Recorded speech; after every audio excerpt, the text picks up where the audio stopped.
Blackstone Audio presents Steel and Other Stories by Richard Matheson. Steel.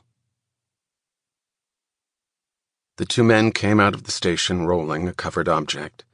They rolled it along the platform until they reached the middle of the train, then grunted as they lifted it up the steps, the sweat running down their bodies. One of its wheels fell off and bounced down the metal steps, and a man coming up behind them picked it up and handed it to the man who was wearing a rumpled brown suit. "Thanks," said the man in the brown suit, and he put the wheel in his side coat pocket. Inside the car, the men pushed the covered object down the aisle. With one of its wheels off, it was lopsided, and the man in the brown suit, his name was Kelly, had to keep his shoulder braced against it to keep it from toppling over. He breathed heavily and licked away tiny balls of sweat that kept forming over his upper lip. When they reached the middle of the car, the man in the wrinkled blue suit pushed forward one of the seatbacks, so there were 4 seats, 2 facing 2.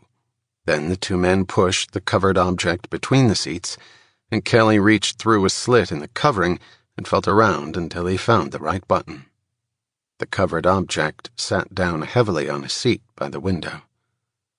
"Oh, God, listen to him squeak," said Kelly. The other man, Paul, shrugged and sat down with a sigh. "What did you expect?" he asked. Kelly was pulling off his suit coat.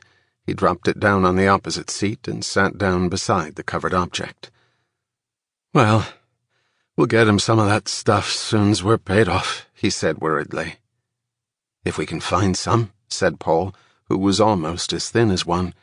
He sat slumped back against the hot seat, watching Kelly mop at his sweaty cheeks. "Why shouldn't we?" asked Kelly, pushing the damp handkerchief down under his shirt collar. "Because they don't make it no more," Paul said with the false patience of a man who has had to say the same thing too many times. "Well, that's crazy," said Kelly. He pulled off his hat and patted at the bald spot in the center of his rust-colored hair. "There's still plenty B2s in the business." "Not many," said Paul, bracing one foot upon the covered object. "Don't," said Kelly. Paul let his foot drop heavily, and a curse fell slowly from his lips. Kelly ran the handkerchief around the lining of his hat. He started to put the hat on again, then changed his mind and dropped it on top of his coat. "Christ, it's hot," he said. "It'll get hotter," said Paul. Across the aisle, a man put his suitcase up on the rack, took off his suit coat and said, "Sample complete. Ready to continue?"